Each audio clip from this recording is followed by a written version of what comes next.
This play is called Our Town. It was written by Thornton Wilder and produced by Masters of West Essex. In it, you will see Alyssa Sarka, Greg Contaldi, Taylor Pierce, Meg Dell, Joey Lamarco, Mark Massara, and many others with much too numerous to mention. I'd like to take this opportunity to point out all the exits in the auditorium, and I'd like to ask at this point, will you all turn off your cell phones? The name of our town is Grover's Corners, New Hampshire, just above the line of Massachusetts. Latitude 40 degrees, 42 minutes, longitude 70 degrees, 37 minutes. The first act shows a day in our town. The date is May 7th, 1901, just before dawn. Yeah, just about. Sky beginning to show some streaks of blue back of our mountain there. The morning star always gets wonderful bright the minute before it has to go. Well, I'll show you how our town lies. Up here is Main Street. Cutting across over there on the left are the railroad tracks. And past that is Polish Town. You know, foreign people that come here to work in the mill, a few Canuck families, and the Catholic Church. Congregational Church is over there. Presbyterian's across the street. Methodists and Baptists are over there. Unitarian is down the hollow by the river there. Next to the post office over there is Town Hall, jail in the basement. You know, Brian once made a speech from those very steps. Along Main Street, there's a whole row of stores, horse blocks and hitching posts in front of them.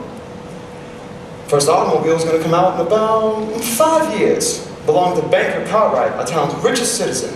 He lives up in that big white house on that hill there. Here's the grocery store, and Mr. Morgan's drugstore.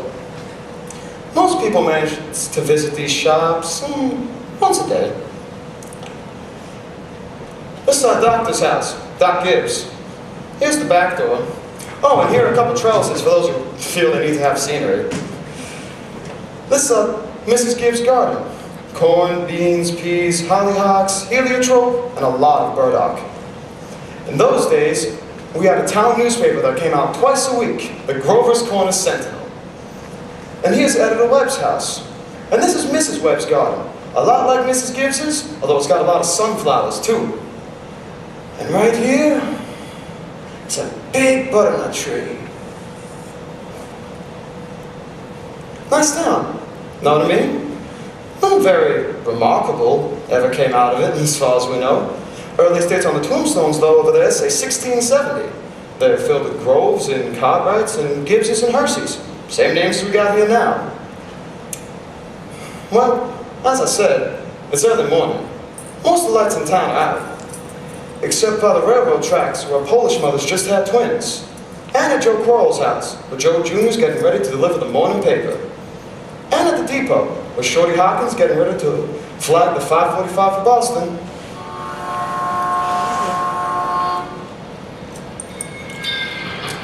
Yeah, there she is. Now, naturally, out in the country, with the milking and so on, the lights have been on for quite some time. But us town folks sleep late. So, another day's begun. There's Doc Gibbs coming down Main Street now, coming back from that baby case. And here's his wife coming downstairs to make breakfast. You know, Doc Gibbs died in 1930. Mrs. Gibbs died first, though, a long time ago, in fact. You see, she was visiting her daughter, Rebecca, who married an insurance man in Canton, Ohio, and she died there, pneumonia. But her body was brought back here. She's up there in the cemetery now, the whole mess of Gibbses and Herseys. You know, she was Julia Hersey before she married Doc Gibbs in the Congregational Church over there. In our town, we like to know the facts about everybody. And here's Mrs. Webb come downstairs to make her breakfast too. That's Doc Gibbs. Got the call to go to Polish Town at 1:30 this morning. And here comes Joe Crowder over the morning paper. Morning, Doc. Morning, Joe. Water paper now? Sure, I'll take it. Anybody been sick, Doc? No, pair of twins over in Polish Town. Joe, I see your teacher, Miss Foster, is going to get married. Yes, sir. Over to a fella in Concord. I declare. And how do you boys feel about that? Well, I know it ain't none of our business, but I think if someone starts out to be a teacher, she ought to stay one. How's your knee, Joe? Fine, Doc. Like you said, it always tells me when it's going to rain. What's telling you today? Gonna rain? No, sir. Sure? Yes, sir. You ever make a mistake? No, sir. I want to tell you something about that boy Joe Crowell there. Joe was awful bright. In fact, he graduated head of his class from the high school here. So naturally, he got a scholarship to Boston MIT, that is. Graduated head of his class from there too. It was all written up in the Boston papers at the time. Gonna be a great engineer, Joe was, but the war broke out and he died in France. Yes, sir, all that education for nothing. What business he had picking a quarrel with the Germans, we can't really make out to this day. But it seemed perfectly clear to us at the time. Get up, Bessie. What's the matter with you? Here comes Howard Newsom delivering the milk.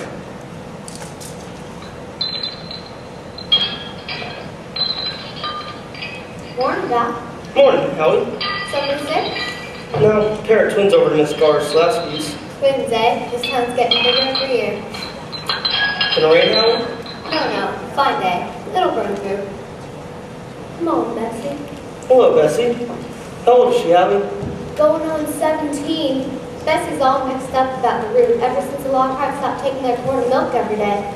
Wants to leave him a quart just the same. Keeps scolding me the whole trip. Morning, Miss Gibbs. Good morning, Howie. Doc's just coming down the street. Is he? Seems like you're late today. Yep. Something went wrong with the separator. Don't know what it was. Doc? Howie? Children, time to get up. Come on, Bessie. George, Rebecca.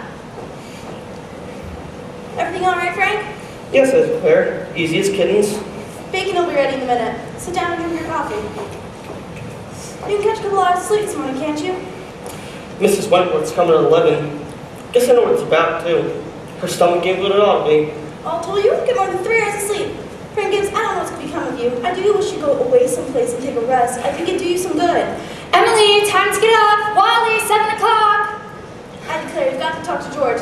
Something's come over him lately. He's no help to me at all. He won't even cut me any wood. Is he sassy to you? No, he just whines. All he thinks about is baseball. George, Rebecca, you'll be late for school. George! George, look sharp. Don't you hear your mother calling you? Wally will be late for school. Guess I'll go upstairs and take 40 minutes. Wally, you wash yourself good or I'll come up and do it myself. Mama, what dress should I wear? Oh, don't make a sound. Your father's been up all night and he needs his rest. I washed and ironed a pink gingham for you special. Oh, Ma, I hate that Oh, dress. hush up with you. Every day I go to school dressed like a sick turkey. Rebecca, you always look very nice. Mama, George won't soap with me. I'll come up and stop the both of you. That's what I'll do. We got a mill in town too. Hear it? Makes blankets. The Cartwrights on it, and it's brung on a fortune. No, I won't have it. Breakfast is just as good as any other meal, and I won't have you gobble like wolves. It'll stun your growth, that's a fact. Wally, put away your book. Oh, Mom, it's 10 o'clock and they're going to know all about Canada. You know the rules as well as I do. No one's at the table. As for me, I'd rather have my children healthy than bright. I'm both, Mama. You know I am. I'm the brightest girl in school for my age. I have a wonderful memory. Eat your breakfast. I'll talk to your father, but 25 cents a week seems enough for a boy your age. I declare, I don't know how you spend it all. Oh, Ma, I got a lot of things to buy. Strawberry phosphates, that's what you spend it on. I don't see how Rebecca comes to have so much money. She has more than $1. I've been saving up gradual. Well, dear, I do think it is good to spend some, every now and then. Mama, do you know what I love most in the world? Do you? Money. Eat your breakfast. There's the first bell, I gotta go. Wally, pull up your pen. 7th Foster, my best congratulations. Can you do that? Yes, Mom. You look very nice, Rebecca. Pick up your feet.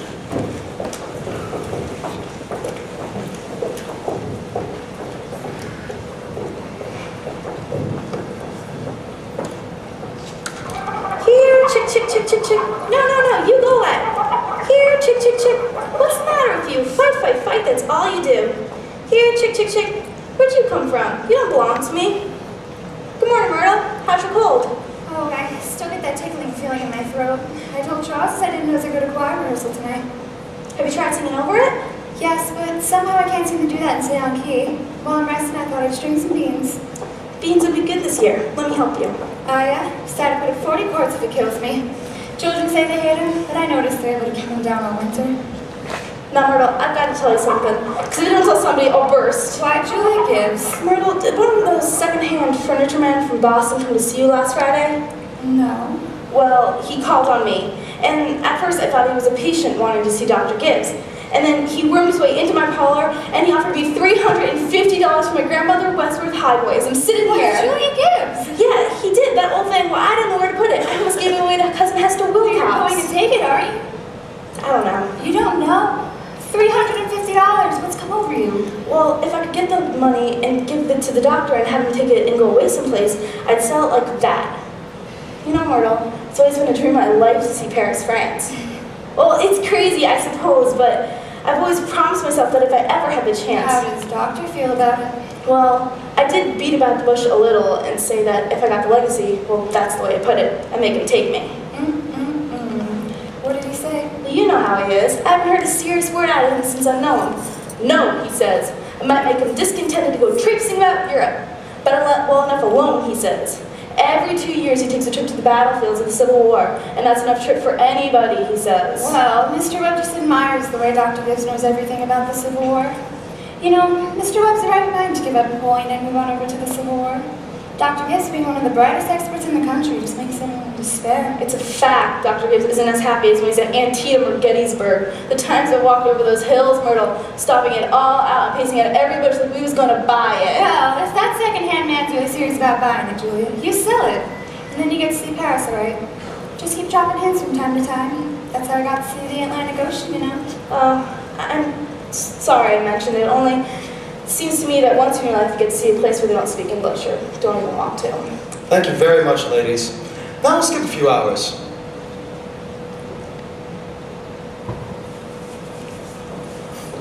But first, we want to know a little bit more information about our town. Kind of a scientific account, you might say. So I've asked Professor Willard of our state university to come and sketch a few details out for us. Well, Professor Willard.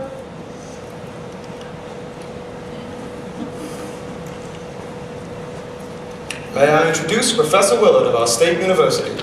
Just a few brief notes, Professor. Unfortunately, our time is limited. Rover's Corners, let me see. Rover's Corners lies in the old Pliocene granite of the Appalachian Range. I may say it's one of the oldest lands in the world. We're very proud of that here. Of course, there are some more recent outcroppings, sandstone showing through the shelf of the Devonian basalt, and some vestiges of Mesozoic shale. But these are comparatively new, perhaps 2 or 3 million years. Some highly interesting fossils have been found. I may say unique fossils, 2 miles north of the Peckham Farm and Silas Peckham's cow pasture. These may be seen in the university at any time. Well, that is at any reasonable time. Shall I read some of Professor Gruber's notes on the meteorological data, mean precipitation, etc.? Afraid we won't have time for that, Professor. However, we may have a few words on our history of man here. Oh, anthropological data? Yes. The Mare Indian stock Cotahatchee tribes, no evidence for the 10th century of this era, now entirely disappeared. Oh, possible traces of 3 families' migration in the early part of the 17th century of the English brachial blue-eyed stock since saw the Mediterranean. And the population, Professor?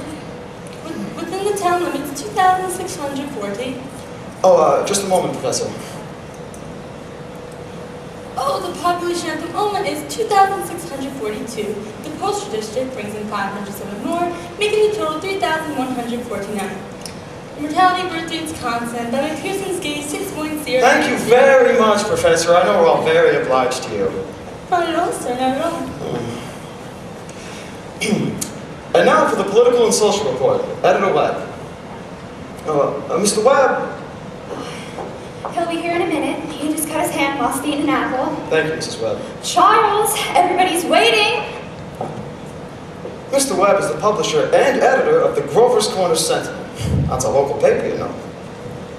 Well, I don't have to tell you that we're run here by a board of selectmen. All males vote at age 21. Women vote indirect. We're lower middle class, sprinkling of professional men, 10% illiterate laborers. Politically, we're 86% Democrats, 6% Republicans, 4% Socialists, rest indifferent. Religiously, we are 85% Protestants, 12% Catholics, rest indifferent. Have any comments, editor?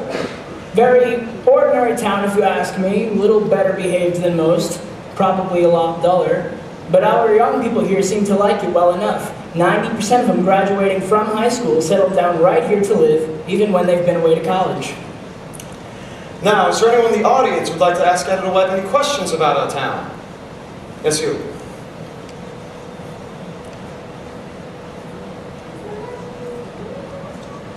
Is there much drinking? Well, ma'am, I wouldn't know what you'd call much. Saturday nights, the farmhands meet down in Ellery Greenock Stable and holler some. We've got one or two town drunks, but they're always having remorses every time an evangelist comes to town. No, ma'am, I'd say liquor ain't a regular thing in the home here, except in the medicine chest. Right, good for a snake bite, you know? Always was. Come forward, will you, where we can all hear you?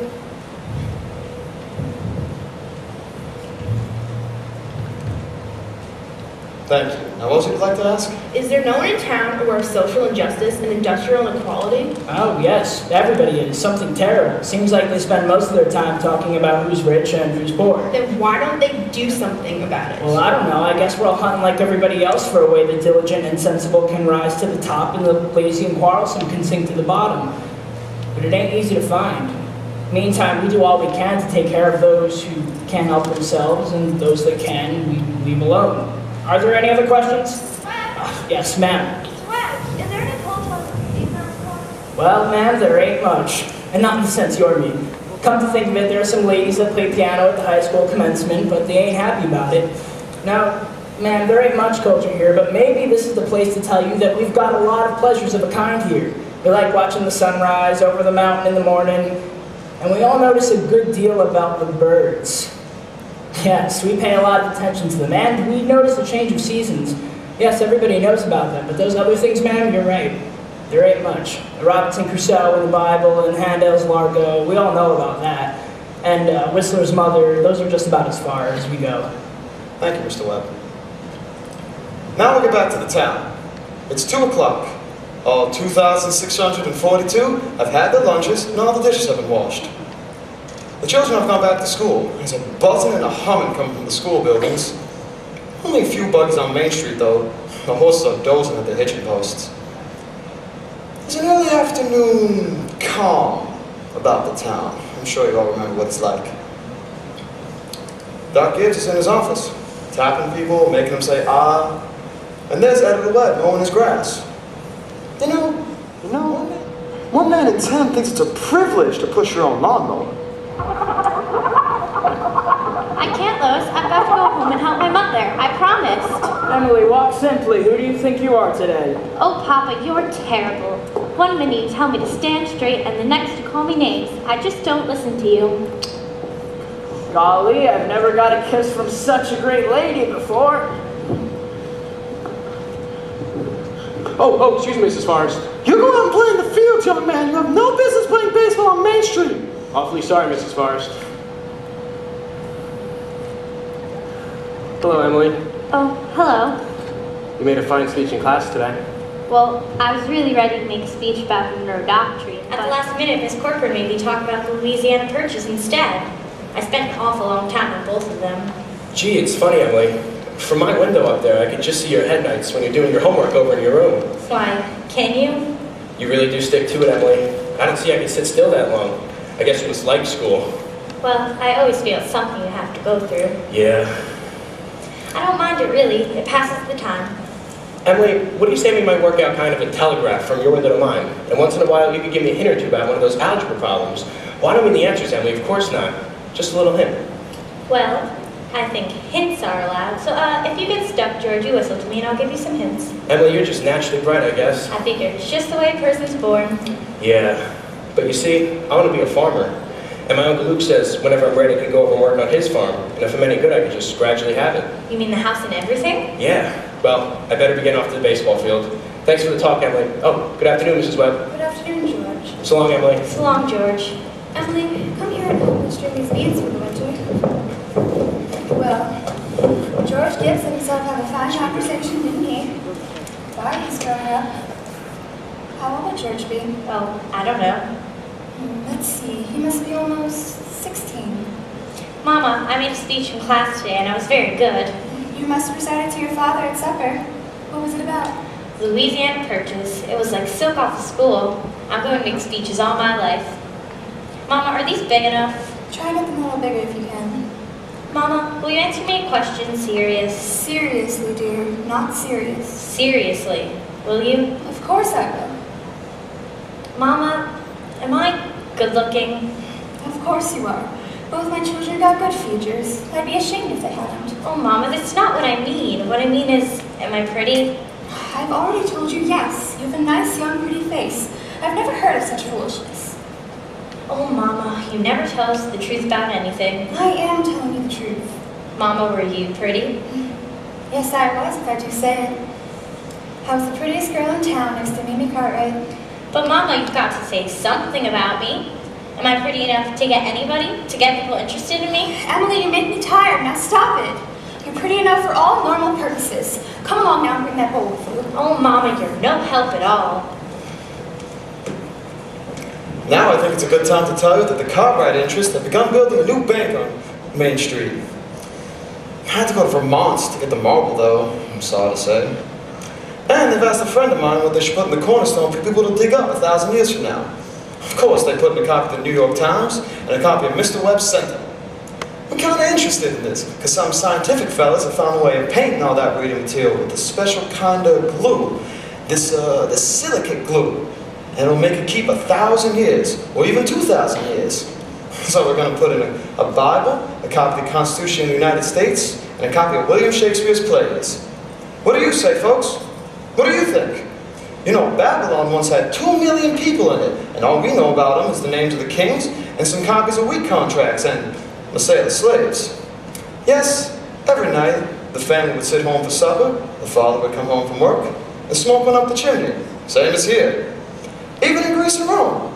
All we know about people's everyday lives is what we can piece together through the joking plays and comedies they wrote for the theater back then. So, I'm going to have a copy of this play be put into the cornerstone, so people 1,000 years from now will know a few simple facts about us. Much more than the Treaty of Versailles, the Lindbergh flight. See what I mean? So, people 1,000 years from now, this is the way we were in the provinces north of New York at the beginning of the 20th century. This is the way we were in our growing up, and our marrying, and our living, and our dying. Now we'll head back to Grover's Corners. It's evening. You can hear the choir practice going on in the Congregational Church over there. The children are at home doing their schoolwork, and the day's running down like a tired clock.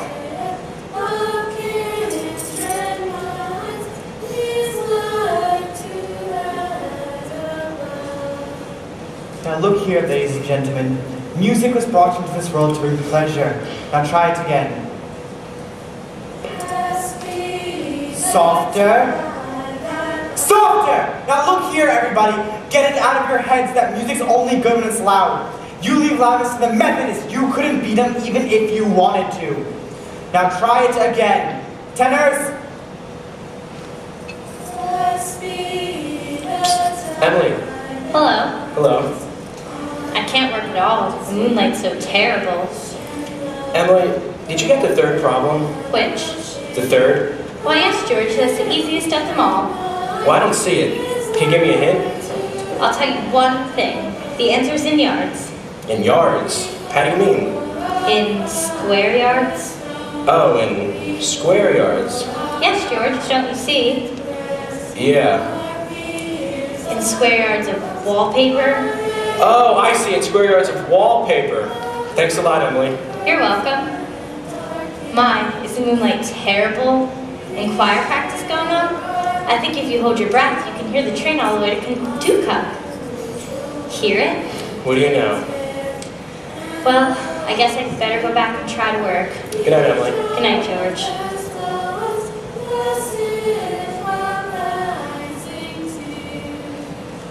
Alright, that was better, but it ain't no miracle. Before I forget it, how many of you be able to come in on Tuesday and sing at Fred Hersey's wedding? Show your hands. Alright, that'll be good. That'll be right nice.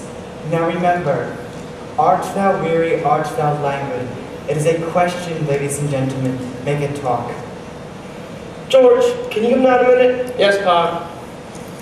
And remember, during the second verse, to take it really soft and sort of die out at the end. Ready?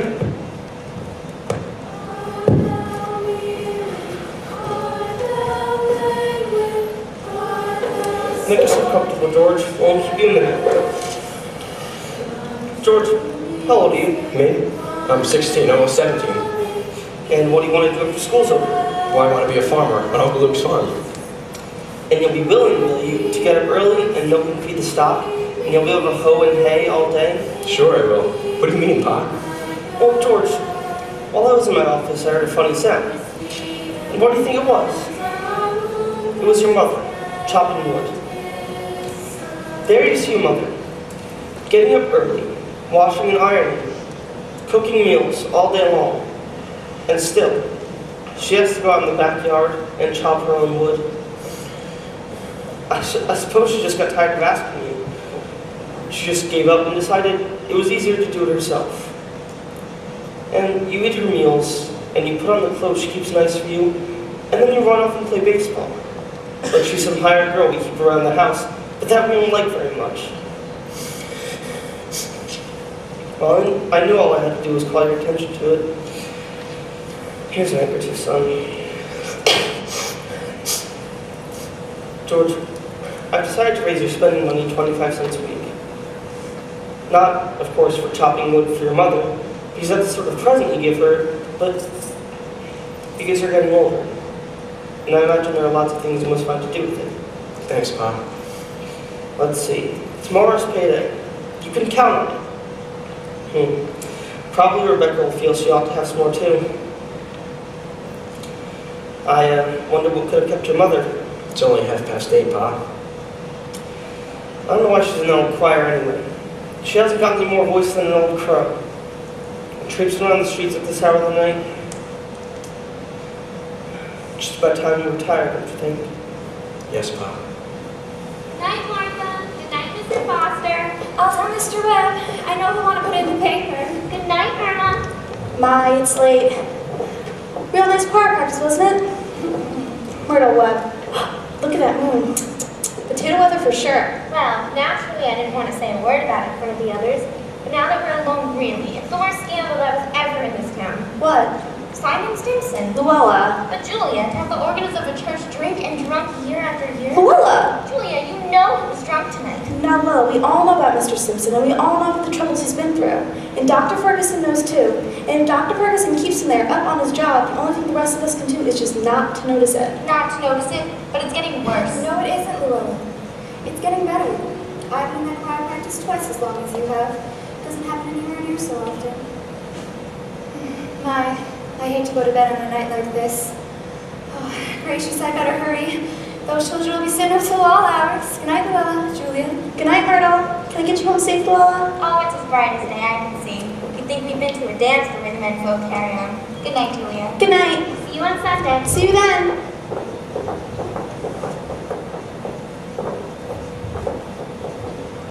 Well, we had a real nice time. You're late enough, Frank, we ate any later than usual. and you traipsing around the streets at this hour of the night? Come on, don't be so grouchy. Come out and smell the heliotrope in the moonlight. Come on. Matt, wonderful. What did you do all the time I was away? Oh, I read, as usual. What were the girls gossiping about tonight? Well, believe me, Frank, there's something to gossip about. Simon Simpson far gone, was he? Worst I've ever seen him. How will that end, Frank? Dr. Ferguson can't forgive him forever. I guess I know more about Simon Simpson's affairs than anybody in this town. Some people ain't made for small-town life. I don't know how that'll end, but the only thing all of us can do is just leave it alone. Get in. No, not yet. Frank, I'm worried about you. What are you worried about? I think it's my duty to make sure you get a real rest and change. And if I get that legacy, I'm going to insist on it. Now, Julia, there's no use in going over that again. Frank, you're just unreasonable. Start getting inside. First thing you know, you catch a cold. I gave George a piece of my mind tonight. I reckon you'll have your wood chopped, for a while anyway. No, start getting upstairs. There's so many things to pick up, seems like. You know, Frank, Miss Fairchild locks her door every night. All those people in that part of town do. They're all getting cityfied. That's the trouble with them. They haven't got anything fit to burgle and everybody knows it. Get out, Rebecca. There's only room for one at this window. Well, let me just look a minute. Use your own window. I did, but there's no moon there. George, do you know what I think?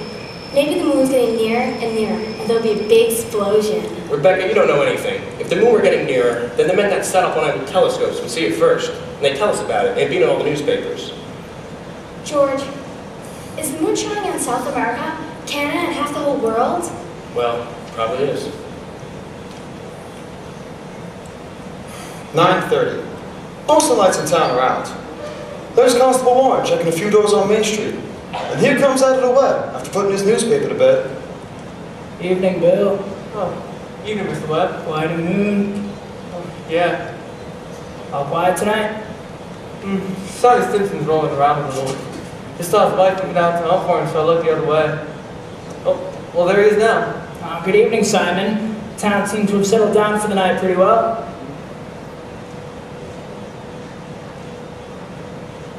Good evening. Yes, town seemed to have settled down for the night, Simon. I guess we'd better do the same.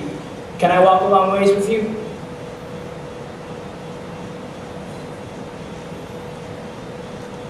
Good night.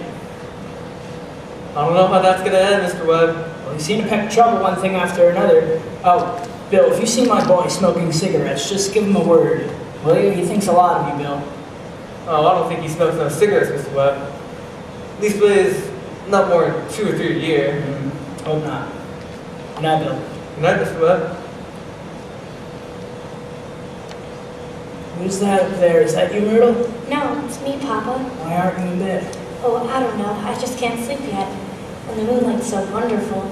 And the smell Mrs. gives heliotropes. Can you smell it? Yes. Haven't any troubles on your mind, have you, Emily? Troubles? Papa, no. Well, don't let your mother catch you. Good night, Emily. Good night, Papa.